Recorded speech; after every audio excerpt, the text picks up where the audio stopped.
예, 하나님의 말씀 이사야 43장 19절에서 21절입니다. 이사야 43장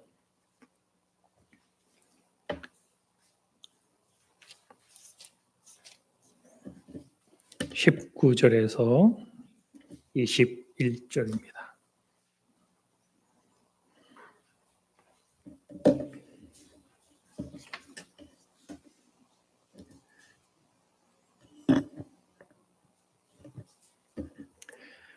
예, 이사야 43장 19절에서 21절 제가 받들어 봉독합니다. 보라, 내가 새 일을 행하리니 이제 나타낼 것이라. 너희가 그것을 알지 못하겠느냐? 반드시 내가 광야의 길을 사막의 강을 내리니 장차 들짐승 곧 승냥이와 타조도 나를 존경할 것은 내가 광야의 물을 사막의 강들을 내어 내 백성 내가 택한 자에게 마시게 할 것임이라. 이 백성은 내가 나를 위하여 지었나니 나를 찬송하게 하려 함이니라. 아멘. 예. 사막에 강을 내리니 하나님의 비전이 과연 이루어지겠습니까? 이 비전이 이루어지려면 주님 오시는 날 이 세상은 폐기가 되어야겠습니까? 아니면 이 세상이 하나님의 새 창조 가운데 완전히 들어오는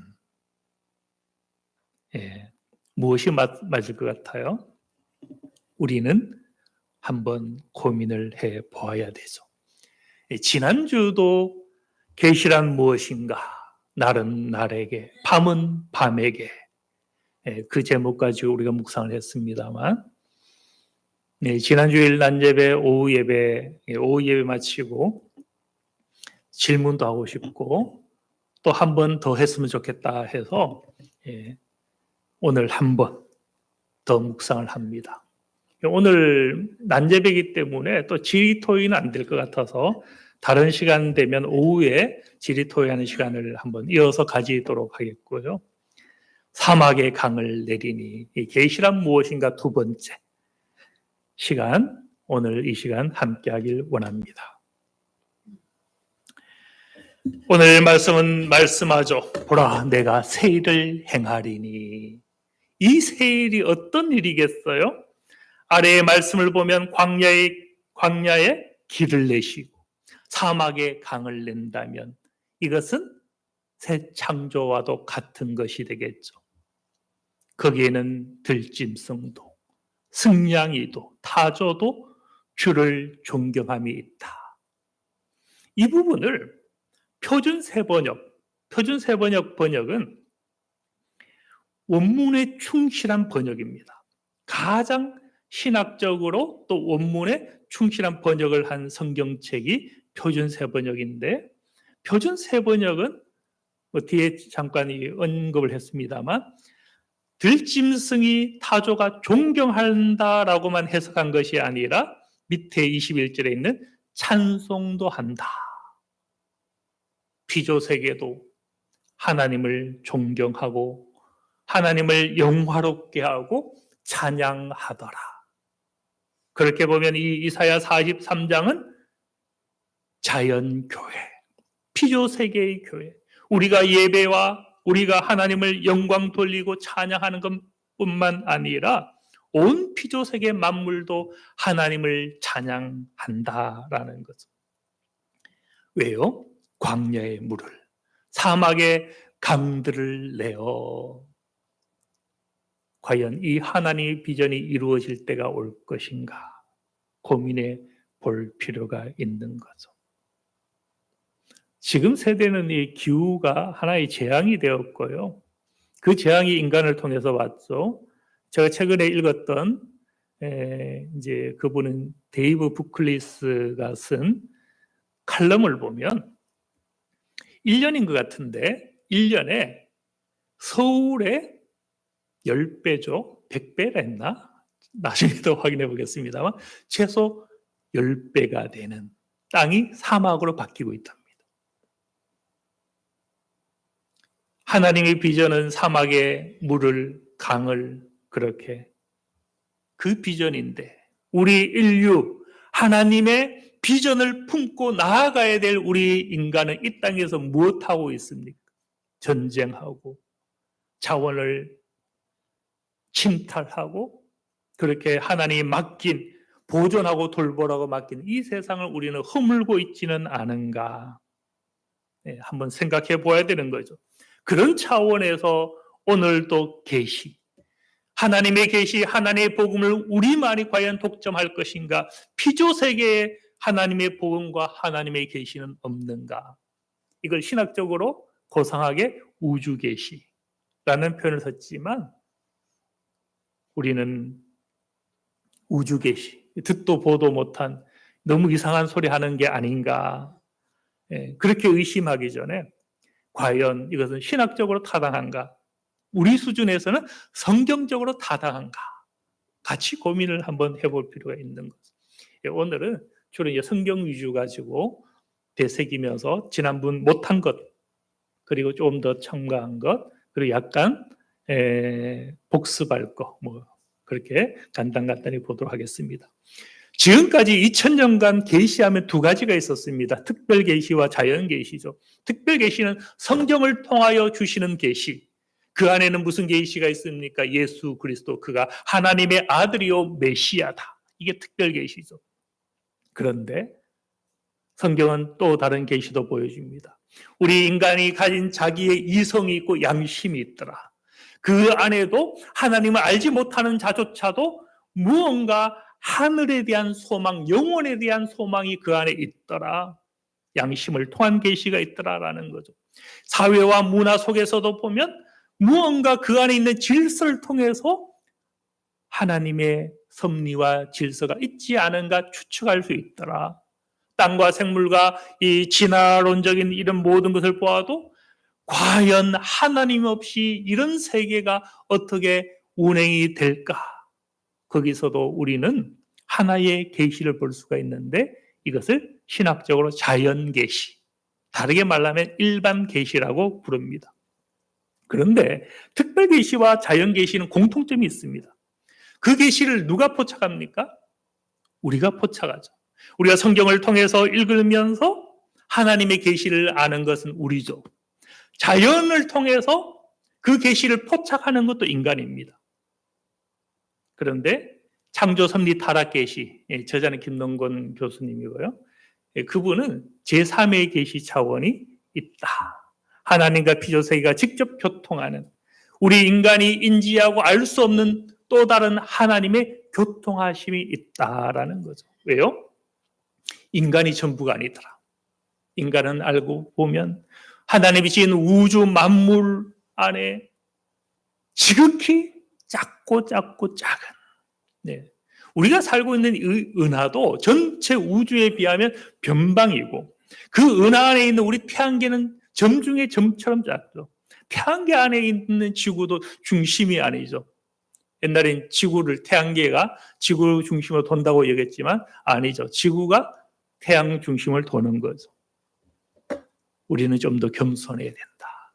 하나님도 친히 그가 지은 온 만물 가운데 섭리하시고 소통하고 계시더라. 예수님 말씀하신 게 보면 돌들이 소리 지른다. 너희가 아니라도, 너희가 나를 경배하고 찬양하고 종려나무까지 들고 호산나 호산나 설령 외치지 않을지라도 돌들도 소리 지르고 찬양할 것이고 돌들도 그렇게 노래할 것이다. 주님도 말씀하시더라는 것이죠. 간단히 한번 이 세 형태를 성경에 보면 디모데후서 3장 15절에 보면 성경 계시를 말씀하죠. 그 성경은 예수 그리스도를 알게 하고 그 안에 있는 믿음으로 말미암아 구원에 이르게 하는 지혜가 있죠. 이것은 한마디로 특별 계시다라고 말할 수가 있죠. 근데 로마서 2장 14절 이하에는 특별 계시를 알지 못하고 하나님의 율법을 알지 못하는 이방인도 그 양심이 증거가 되어서 자기 마음 안에 있는 율법의 행위를 나타낸다. 이방인들도 그 안에 양심이 있어서 무언가 자기도 모르게 율법을 인식하더라. 이건 자연 계시의 한 부분이 되는 거죠. 그런데 시편 19편 3절 이하는 무엇이라고 말씀합니까? 언어도 없고 말씀도 없고 들리는 소리도 없는 것 같은데 그 소리가 온 땅에 통하고 그의 말씀이 세상까지 끝까지 이르더라. 이걸 아마 우주 계시를 성경적 근거를 찾는다면 이 구절이 되어야 되지 않을까. 이건 이제 제가 해석하는 부분인데요. 언어도 없고 우주에 지금은 저 중국의 어떤 산골짜기에 보면 엄청난 큰 접시가 있어요. 세계에서 가장 넓은 아마 1km가 된다고 하던가요? 모르겠어요. 더 넓은지. 우주의 신호를 포착하는 그런 천문대를 설치하고 접시 안테나를 통해서 자료를 수집을 한다는데요. 이 우주 안에는 인간의 언어도 없고 어떻게 보면 하나님의 말씀 성경에 대한 것도 없고 들리는 소리도 없는 것 같은데 하나님과 피조세계가 소통하는 그 무엇이 있어서 그의 소리가 온 땅에 그의 소리가 누굽니까? 하나님의 음성이잖아요. 하나님의 음성은 복음이죠. 복음. 그 복음이 온 땅에 통하고 그의 말씀이 세상 끝까지 여기는 우주 끝이겠죠. 하나님은 그렇게 역사하신다. 그러면 우리가 말씀을 통해서도 특별 계시와 자연 계시 그리고 우주 계시 차원이 있더라를 한번 짐작해 볼 수가 있는 거죠. 그래서 신학적으로 간단히 정리를 지난번 했습니다만 이걸 세 가지 분류 말고 특별 계시, 자연 계시, 우주 계시 말고 신학자들이 저마다 말하는 그 계시의 모델을 그 책에서는 네 가지로 저자는 구분을 하고 있는데 하나는 어떤 신학자는 그 계시를 이야기할 때 철저하게 누구를 붙잡더라? 예수 그리스도. 예수 그리스도 밖에는 어떤 계시도 없다. 그 사람이 바르트입니다. 바르트. 칼 바르트. 보수 진영에서는 칼 바르트를 굉장히 진보라고 보는데요.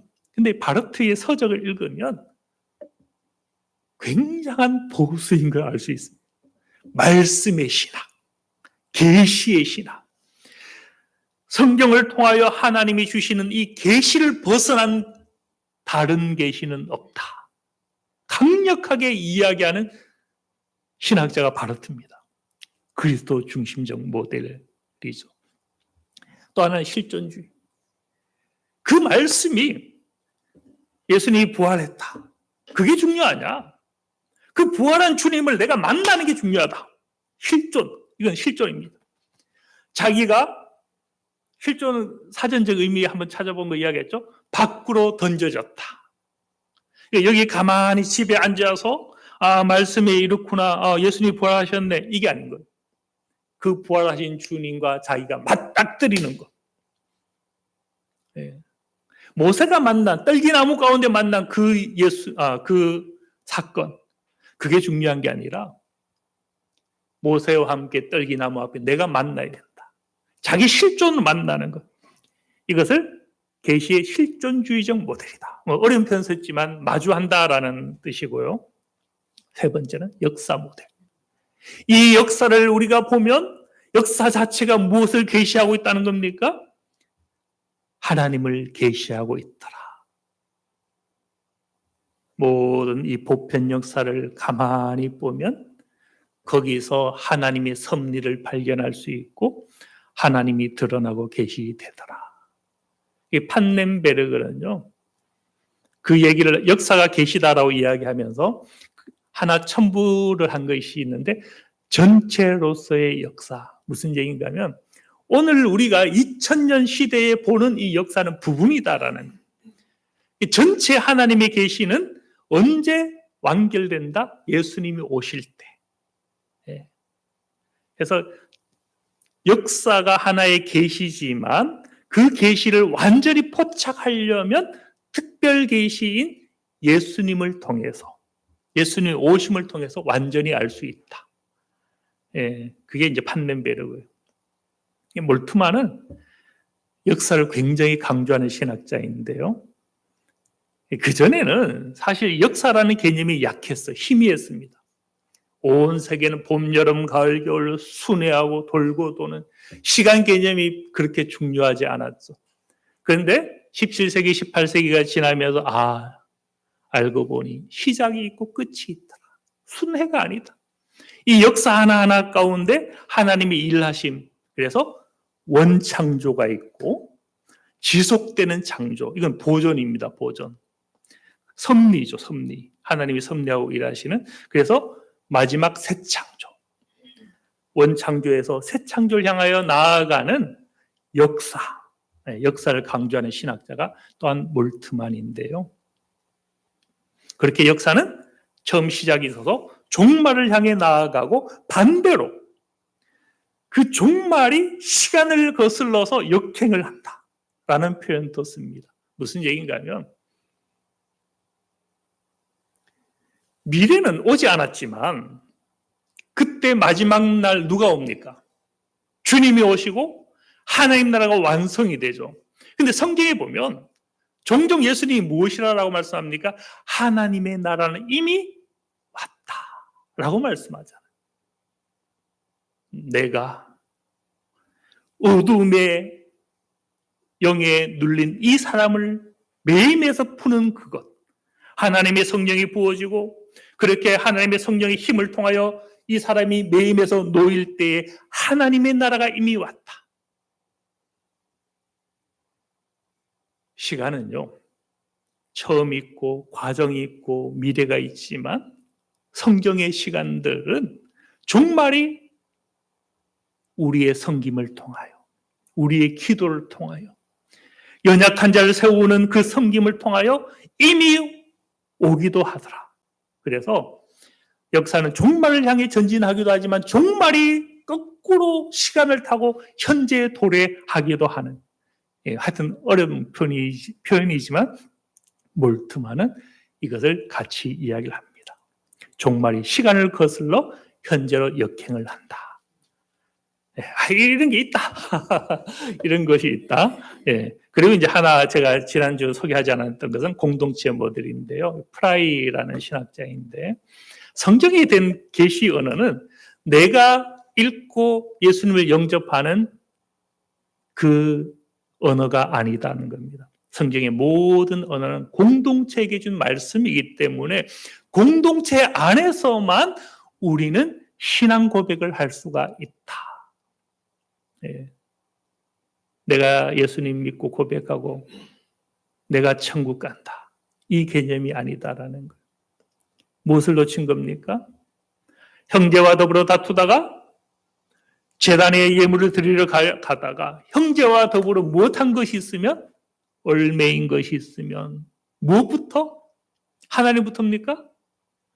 형제와 더불어 화해부터 하고, 그와 같은 차원이죠. 모든 신앙은 공동체를 통하여서 주시는 은혜이기 때문에 그것을 우리가 이웃을 배제하고 하나님과 나 둘이 마주할 수가 없다는 것이 공동체 모델입니다. 다 일리가 있죠? 그런데 여기에 무엇이 빠져 있어요? 우주 계시가 빠져 있죠. 피조 세계는 과연 어떻게 될까? 그런 까닭에 이 책에서는 새로운 모델, 우주 계시를 이야기하는 거예요.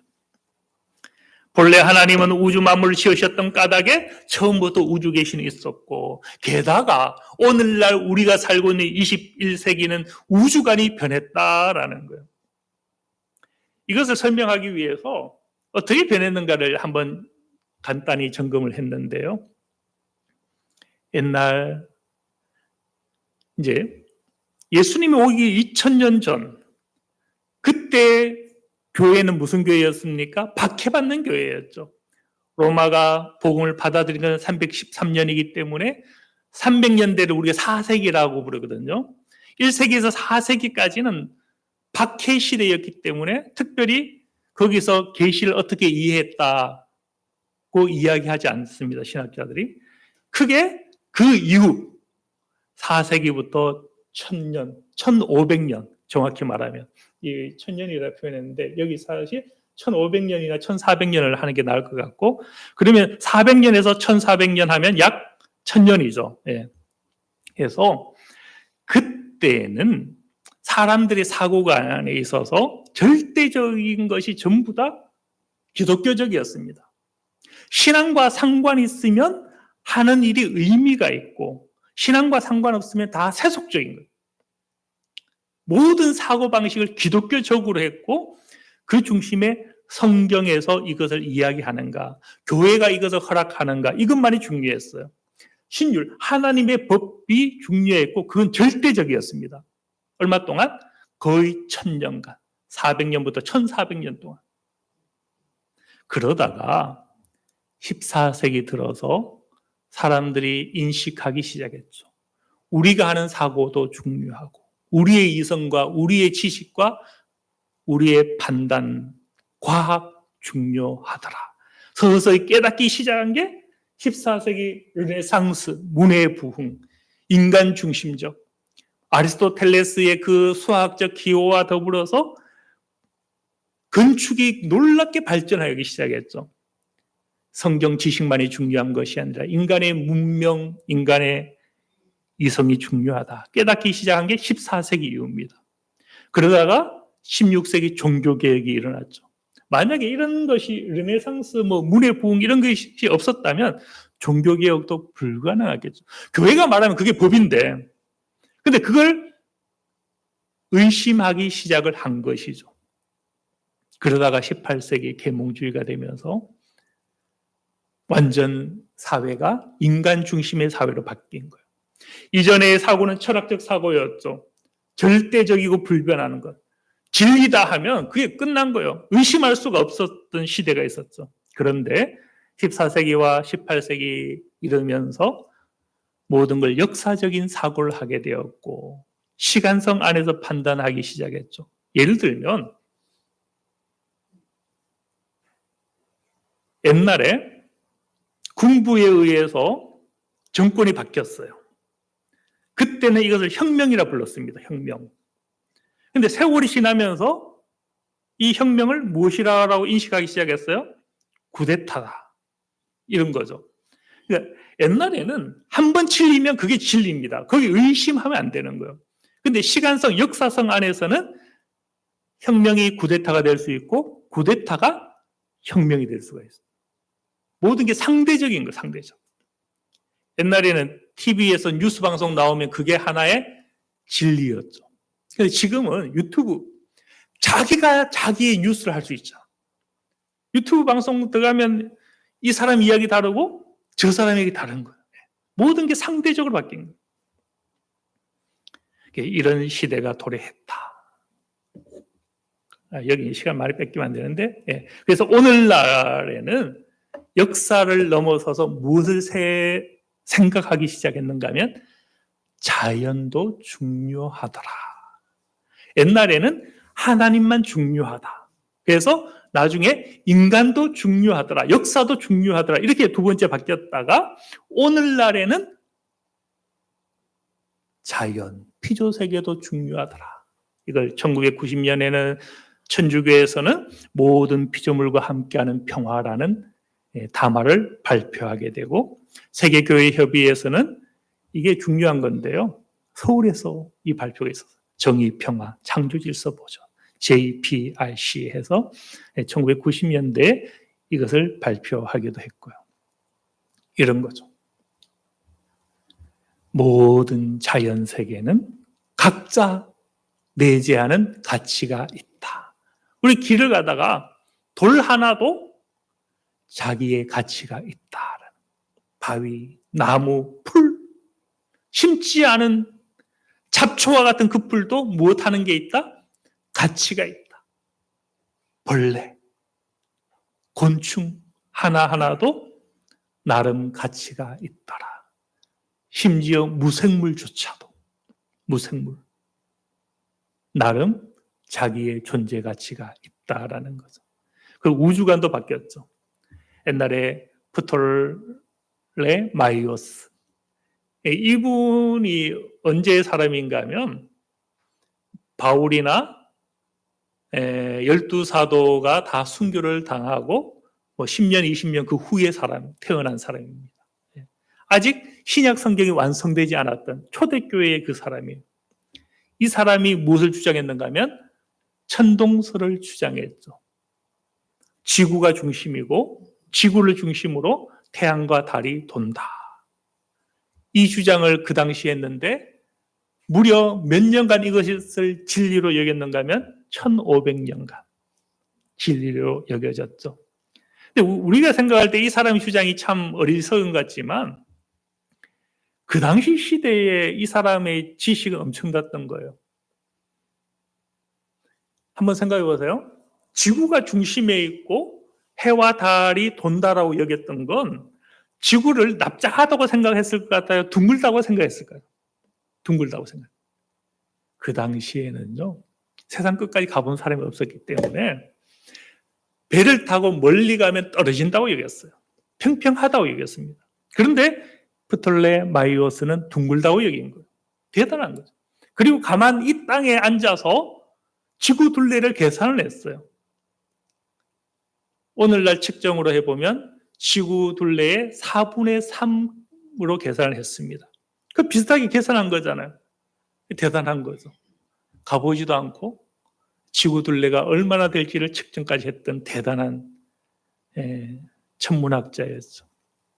그러다가 이제 16세기 이르러서 코페르니쿠스가 천동설은 틀렸다. 지동설. 나중에 또 갈릴레오가 주장했고요. 그러다가 지동설만 해도 태양계가 우주의 중심이 되는 거거든요.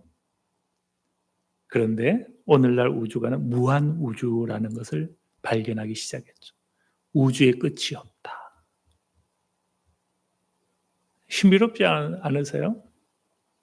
엄청난 우주선이 발명을 해서 이걸 우주 저 끝까지 여행을 했을 때 끝인 줄 알았는데 무한하다면 왜 무한할까? 왜 무한할까? 거기서 더 끝까지 가면 그런데 그게 끝이 아니라 또 무한하다면 도대체 왜 무한할까? 이런 생각을 할 수 있지 않을까요? 과연 하나님은 거기도 계실까? 어떻습니까? 하나님이 지구의 하나님일 것 같아요? 저 끝에 거기서 우리가 기도하면 그걸 들을 수 있는 하나님일 것 같아요. 이 기존 특별계시와 자연계시는 이런 우주 이해가 없다라는 거예요. 너무 인간 중심적으로. 성경을 통해서 하나님의 뜻을 아는 것도 인간이요. 자연을 통해서 하나님의 뜻을 아는 것도 인간이더라. 자연계시와 특별계시는 인간 중심적 계시다라는 거죠. 그래서 저자 김동건은 우주계시를 이야기한 거죠. 하나님과 자연이 직접적 교통하는 그것을 제3의 방식의 계시를 우주계시라고 이야기를 합니다. 우주계시는 왜 타당한가? 첫 번째, 성경의 타당성이 있다. 성경은 피조세계가 주체적인 존재인 것을 이야기하더라. 이 노아의 언약을 보면요. 하나님께서 언약을 하시는데 노아와 노아의 가족만 언약을 하는 게 아니에요. 너희와 너희 후손과 너희와 함께한 모든 생물, 새와 가축과 땅의 모든 생물에게 세우리니 방주에서 나온 것 곧 땅의 모든 짐승에게니라. 노아의 언약에 보면 노아나 그 가족이 그 대상에서 빠지는 구절들이 있어요. 그런데 끊임없이 온 생물, 땅, 세상은 빠지지 않고 등장합니다. 하나님께서 인간만 상대하여서 계약을 하시지 않더라. 12절에 보면 모든 생물 사이에 대대로 영원히 세우는, 우리가 영원이다라는 단어를 신구약에서 많이 보는데요. 이 영원이다라는 단어를 누구에게도 썼는가 하면 생물에게도 사용했습니다. 이걸 문자 그대로 영원이라고 여기면 이 생물과 자연세계가 나중에 폐기되면 안 되는 거예요. 예. 우리가 영원을 어떻게 이해하는가는 오늘 시간은 도저히 안 되고 다음에 한번 더 고민하길 원하고요. 어쨌든 이 계약을 누구와도 한다? 피조세계와도 한다. 나와 세상 사이의 언약의 증거다. 우리는 이것을 너무 축소하죠.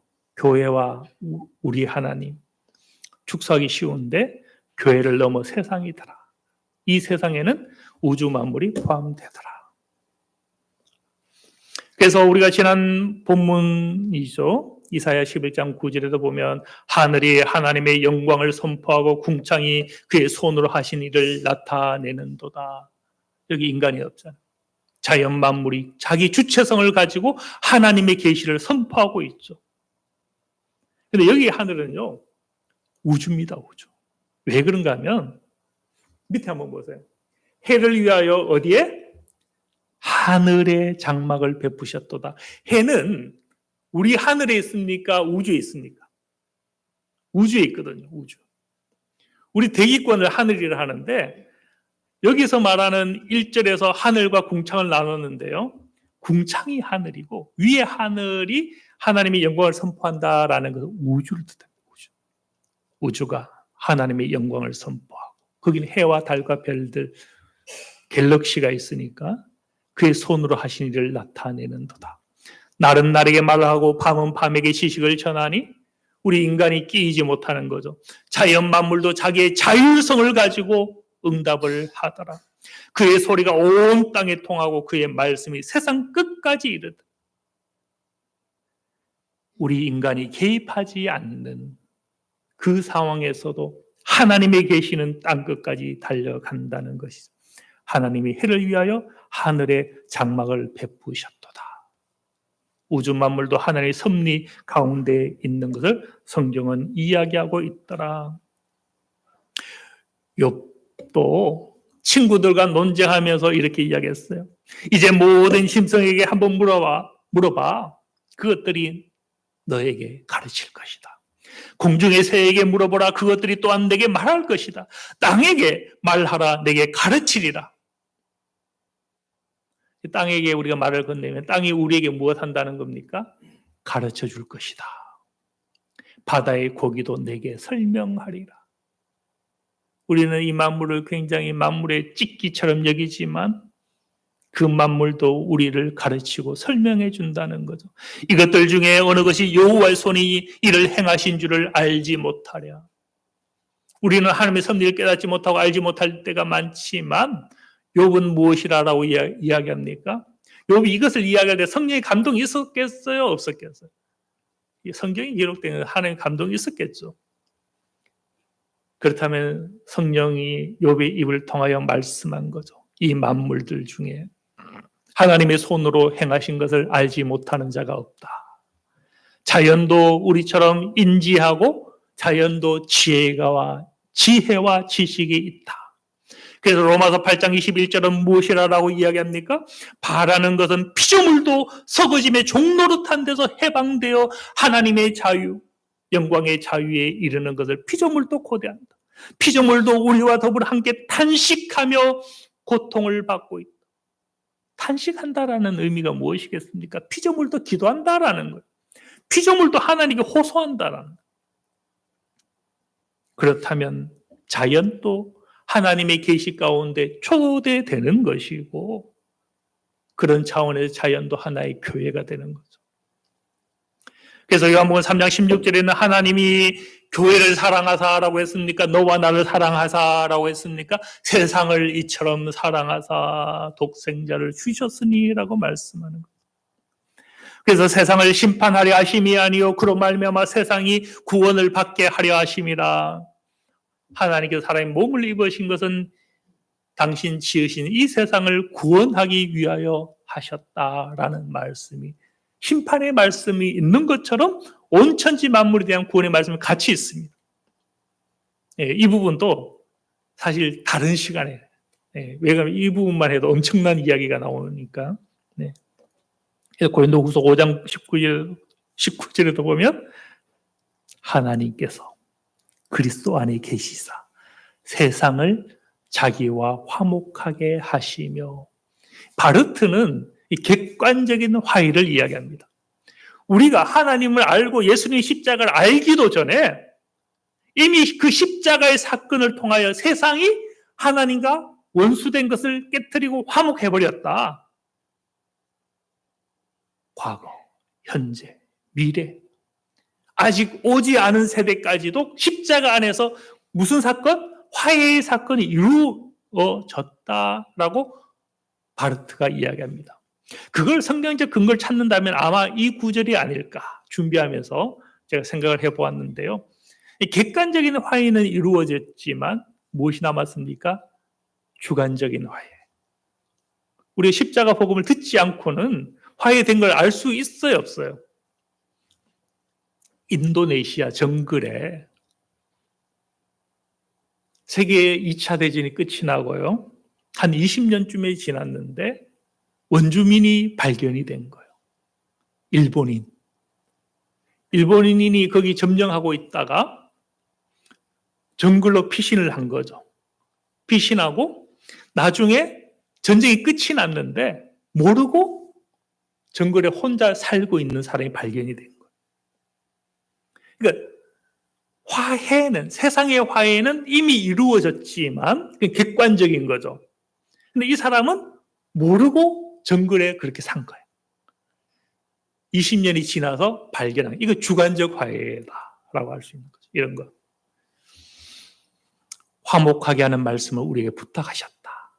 화해는 이미 이 땅 가운데 이루어졌지만 아직 알지 못하는 자들이 있더라.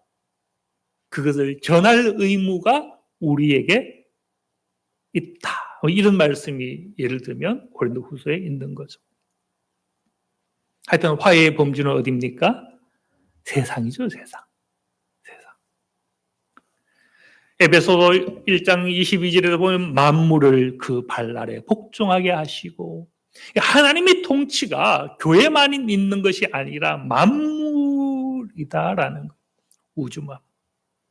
만물 위에 교회의 머리로 삼으셨으니.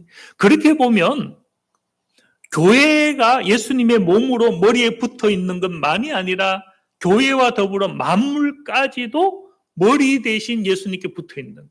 그러면 만물도 하나의 교회가 될 수 있는 거예요. 우리가 인지할 수 없는 방법으로. 그렇게 그리스도는 교회의 머리일 뿐만 아니라 만물 위에 있는 교회의 머리이시다. 교회는 그의 몸인데 만물 안에서 만물을 충만하게 하시는 이의 충만함이니라. 예, 이 교회와 만물이 그렇게 따로 떼놓고 이야기할 수 있는 것이 아닌 차원이 성경에 있습니다. 근데 우리가 다 이해하기는 한계가 있어요. 쉽지가 않아요. 에베소서, 골로새서, 로마서 어렵죠. 그래서 누가 어렵다 했어요? 성경에 보면 베드로 사도가 그랬잖아요. 바울이 말한 것 중에 알기 어려운 것이 들어있는데 이단들은 무엇하다가 억지로 풀다가 사망에 처한다. 그 얘기하잖아요. 우리가 이 말씀을 다 이해는 못해요.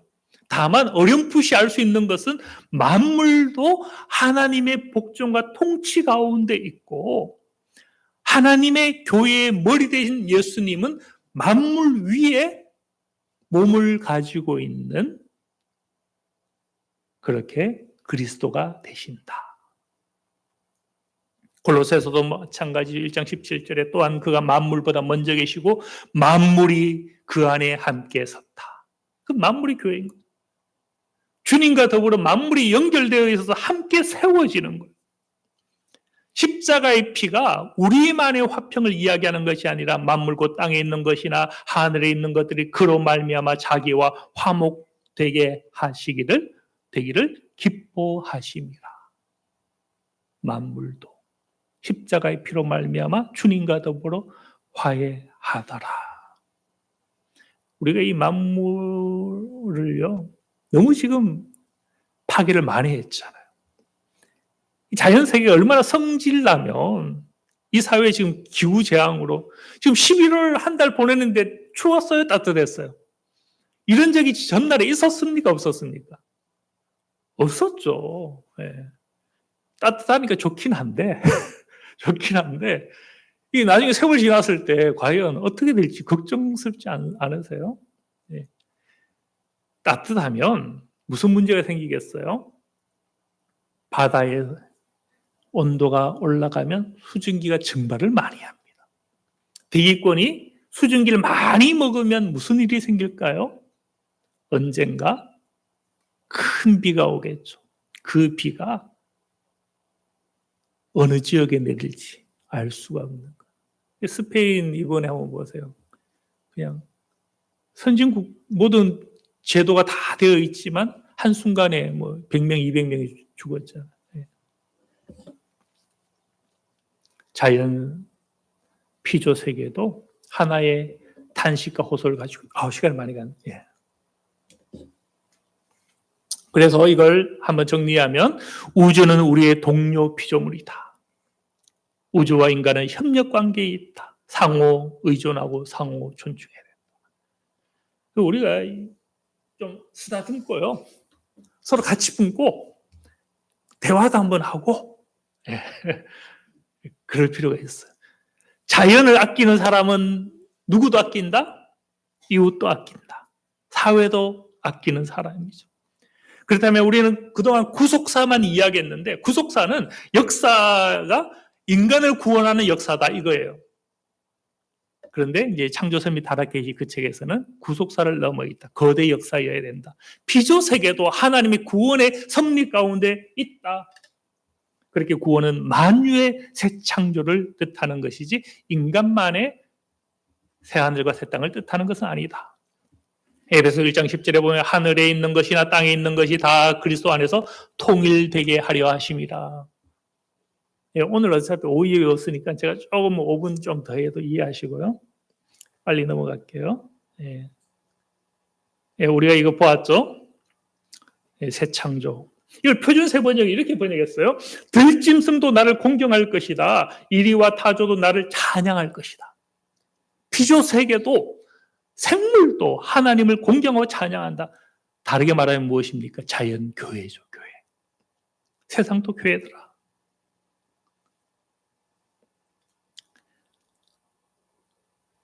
창세기 2장 5절이나 15절에 보면 하나님께 아담을 지으시고 무엇 하라라고 하셨습니까? 지키게 하시고 보존하게 하셨다.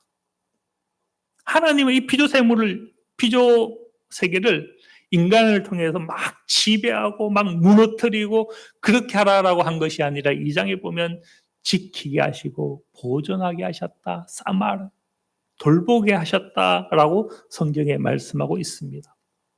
종말은 파국이 아니라 하나님의 나라의 완성이다.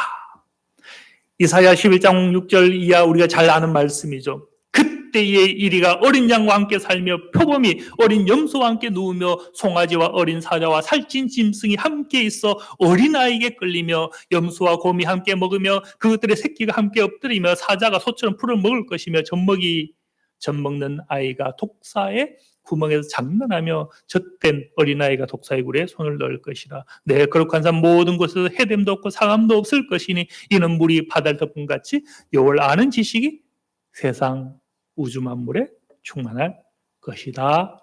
예, 라고 우리가 한번 묵상해 볼 수 있는데요. 생각해보세요. 이런 말씀이 과연 이루어지려면 이 세상은 파국이어야겠습니까? 새 창조여야겠나요? 예. 예수님이 몸을 입으셨는데 몸을 입은 것은 사람만이 되셨다라고 우리가 지금까지 해석을 해왔거든요. 칼케톤 공의에는 참 인간이 참 하나님이 참 인간이 되셨다. 그런데 몸을 입었다는 것은 다른 의미에서 피조물이 되셨다라는 거거든요.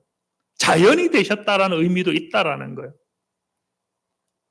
그러니까 하나님은 참 인간, 참 하나님, 참 우주, 아니면 참 피조 이렇게 제3의 성을 이야기도 지금 김동욱 교수님은 하고 있는 거고요. 넘어가죠. 요거 이제 제가 관련해서 성경을 다 해석한 것이고요. 땅은 인간에게 그것 되는 것만은 아니다. 종속되는 것만은 아니다. 처음에는 아담이 범죄했을 때 땅이 인간에게 종속되었죠. 아담이 죄 지었는데 땅이 저주받았죠. 땅이 가시덤불 내고 은근길 내게 되었죠. 그런데 8장에 보면 다시는 사람으로 말미암아 땅을 저주하지 않는다. 땅이 있을 동안에는 심음과 거둠과 추위와 더위와 여름과 겨울과 낮과 밤이 쉬지 아니하리라.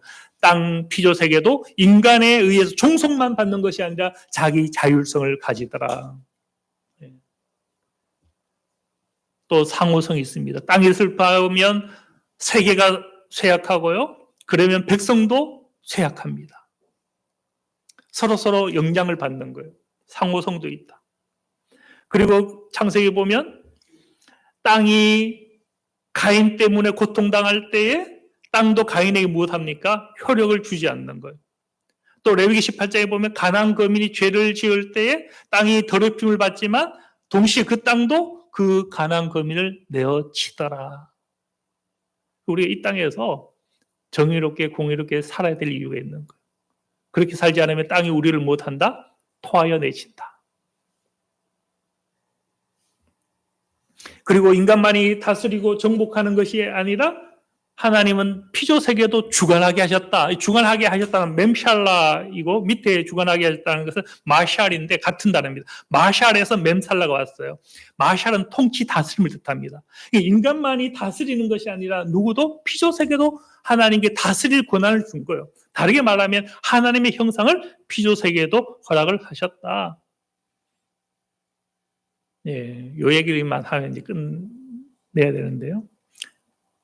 예, 우리 지난주 마지막에 이제 부클리스 이야기를 제가 조금 언급을 했더니 영원한 심판에 대해서 이 사람이 해석을 다르게 했다 했더니 한 번 더 해달라라고 한 부분이 있어서 이분의 글을 제가 잠깐 정리했습니다. 창조는 최초의 선교행위다. 예, 서구 기독교는 물질 창조의 중요성을 간과했다.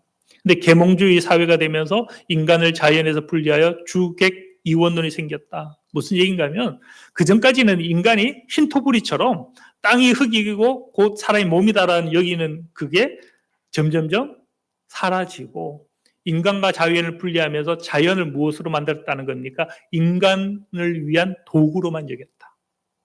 예, 그 얘기를 지금 하는 거예요. 근데 아구티누스나 고백자 막시무스는 무슨 얘기를 했는가 하면 하나님은 우리에게 두 권의 책을 주셨다. 성경책과 자연책. 예. 이런 이야기. 이건 너무 지금 시간 많이 가서 요거 나중에 한번 다른 시간에 한번 하겠습니다. 요 3장이 있는데 제가 이제 오늘 본 것을 보면 우주 계시가 영 우리와 상관없는 엉뚱한 이야기만은 아니다. 성경 안에 보면 무궁무진하게 만물에 대한 구속 과정을 이야기하고 있는데 다만 우리가 다 알기에 둔할 뿐이더라. 예, 우리는 함께 더불어 이 피조세계 탄식 가운데 응답하고 나아갈 동반자로 이 피조세계를 여겨야 되는 것을 우리가 보게 됩니다. 예, 찬송가, 기도하고, 예. 하나님 아버지, 하나님께서 우주 만물을 지으시고 우리가 더불어 우주 만물의 탄식과 더불어 주님의 구속과 새하늘과 새 땅을 사모할 마음 허락하여 주셨는데 우리가 그것을 잊고 우리만 하나님의 은혜를 입은 자로 이 세상을 잊고 자연 만물을 소외시키고 살아오지는 않았습니까? 함께 더불어 주님의 비전과 주님의 약속, 사막의 강을 내는 그 하나님의 비전을 위하여 우리가 이 땅의 탄식과 더불어 함께 동행하며 함께 동반자로 주님의 날 기다리며 새 창조를 사모하며 나아가게 하여 주시옵소서. 모든 것 감사드리며 예수 그리스도의 이름으로 기도드립니다.